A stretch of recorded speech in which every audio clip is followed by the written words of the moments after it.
राधे राधे, जय श्री कृष्णा। सभी का मोस्ट वेलकम है, सभी का स्वागत है, अभिनंदन है। और आप सभी को विजया एकादशी का कुछ महत्वपूर्ण बातें बताने जा रहे हैं। तो प्लीज़ आप लोग देखिएगा और कमेंट, अच्छे अच्छे कमेंटों के साथ आप लोग जुड़िएगा और शेयर करिएगा। विजया एकादशी फागुन कृष्ण पक्ष की एकादशी है, जो शत्रुओं पर विजय, पापों के नाश और कार्य में सफलता के लिए महत्वपूर्ण है। मान्यता है श्री राम ने लंका विजय से पूर्व यह व्रत रखा था। यह व्रत कष्ट दूर करने, मनोकामना पूरी करने और सुख समृद्धि लाने वाला माना जाता है। 2026 में यह 13 फरवरी को मनाई जा रही है। और विजया एकादशी की महत्वपूर्ण बातें आप सभी को बता रहे हैं, तो आप लोग सुनते रहिए, कमेंटों के साथ बने रहिए। और ये सब तो बहुत अच्छे व्रतें हैं। विजया एकादशी के दिन व्रत भी रहा जाता है, पूजा पाठ, सुबह स्नान। और विजया एकादशी की महत्वपूर्ण बातें भी आपको बता रहे हैं। विजय दिलाने वाला व्रत। अपने नाम के अनुसार यह व्रत दुश्मनों पर विजय पाने और जीवन की बड़ी विपत्तियों से छुटकारा दिलाने में सहायक माना जाता है। विजया एकादशी के दिन जो व्रत रहता है, सभी विपत्तियों से, पापों से, सभी से दूर होता है। पौराणिक महत्व। रामायण के अनुसार समुद्र पार करने से पहले भगवान राम ने महर्षि बकदाल्भय के परामर्श पर यह व्रत किया था। पूजा विधि। भगवान विष्णु और श्री हरि की पूजा की जाती है। इस दिन सुबह जल्दी स्नान, व्रत का संकल्प लें और विष्णु जी को फल, फूल, तुलसी और भोग अर्पित करें। आज के दिन विष्णु भगवान का पूजा होता है। व्रत, कथा और दान। विजया एकादशी की कथा सुनना या पढ़ना अत्यंत फलदायी माना जाता है। इस दिन दान पुण्य करने से अक्षय पुण्य, स्मृति की प्राप्ति होती है। पारण, व्रत खोलना। अगले दिन सुबह उपयुक्त समय पर 14 फरवरी ही पारण करना चाहिए, जो 13 फरवरी के व्रत के प्रभाव को पूरा करता है। और सावधानी भी आप लोग सुनिए, सावधानी क्या क्या रखनी चाहिए। व्रत के दौरान मन को शुद्ध रखना, सात्विकता बनाए रखना और भगवान विष्णु के मंत्रों का जाप करना आवश्यक माना जाता है। तो सभी लोग इस व्रत को करिए और अच्छे अच्छे कमेंटों के साथ आप लोग रहिए। और विजया एकादशी का भी कथा बहुत मनाई जाती हैं। विजया एकादशी की कहानी भी होती है। विजया एकादशी की प्राचीन कथा पुराणों में मिलती है। शास्त्रों में वर्णित है कि भगवान रामचंद्र ने समुद्र पार करने से पहले इस एकादशी का व्रत किया था। ऋषि बकदल्भय में भक्ति और श्रद्धा के साथ उनका मार्गदर्शन किया। व्रत में उन्हें दिव्य सफलता प्राप्त हुई और जीवन की बाधाएं दूर हुई।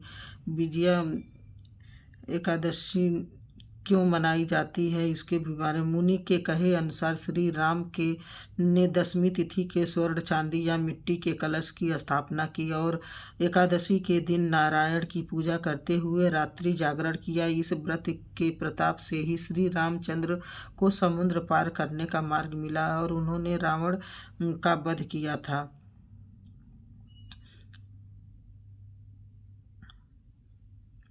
एकादशी के दिन दान भी करना चाहिए। शास्त्रों में कहा गया है कि इस दिन व्रत करने का स्वर्ण दान, भूमि दान, अन्नदान और गौदान के समान पुण्य फल प्राप्त होता है।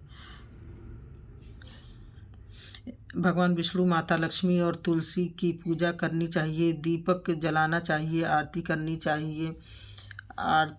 चाहिए और रात में जागरण करनी चाहिए। साथ ही फलाहार भी करनी चाहिए।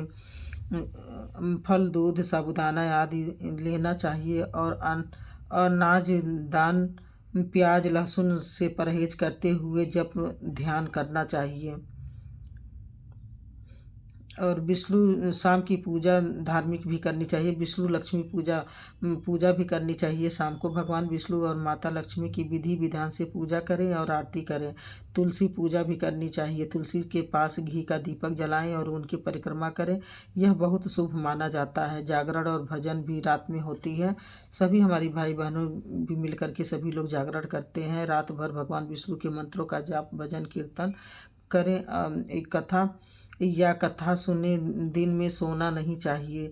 और शास्त्र पाठ व गीता, विष्णु सहस्त्र नाम या भगवान कथा जैसे ग्रंथ पढ़ें।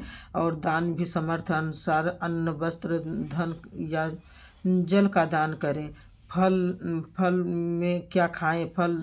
फल, दूध, दही, मखाना, सिंघाड़े का आटा, शकरकंद आदि खा सकते हैं। साबूदाने की खिचड़ी बना सकते हैं। नमक, सामान्य नमक ही बजाय सेंधा नमक का प्रयोग करें। और क्या न करें? अनाज दाने, मसूर आदि, लहसुन प्याज का सेवन न करें। तामसिक भोजन, मांसाहार और तामसिक भोजन से बचें। नशा भी नहीं करना चाहिए। किसी भी तरह से नशे से बचें और घर में कलह न करें। एकादशी शाम को पूजा पाठ, जागरण और फलाहार के साथ मन को भगवान में लाना चाहिए। अब विजया एकादशी का अर्थ आप लोगों को बताते हैं। विजया एकादशी उपवास का विशेष दिन है। यह फाल्गुन माह के शुक्ल पक्ष के 11वें दिन पड़ती है, जो आमतौर पर फरवरी या मार्च में होती है। बहुत से लोग मानते हैं कि यह दिन न केवल दूसरों के साथ युद्धों में बल्कि स्वयं के साथ होने वाले युद्धों का भी विजय होता है। एकादशी किसकी बेटी थी, इसके भी बारे में आपको बताते हैं। एकादशी देवी भगवान विष्णु के शरीर से उत्पन्न हुई थी, इसलिए वे भगवान विष्णु की मानसिक पुत्री और देवी लक्ष्मी की पुत्री मानी जाती, जिनका जन्म मूर नामक राक्षस का वध करने के लिए हुआ था और उन्हीं के नाम पर एकादशी व्रत रखा जाता है, जिसे उत्पन्ना एकादशी भी कहा जाता है। और एकादशी जन्म की कथा भी है। तो आप सभी को अभी कथा भी सुनाएंगे दूसरी वीडियो में, तो आप लोग लाइक कमेंट करते रहिएगा। सभी को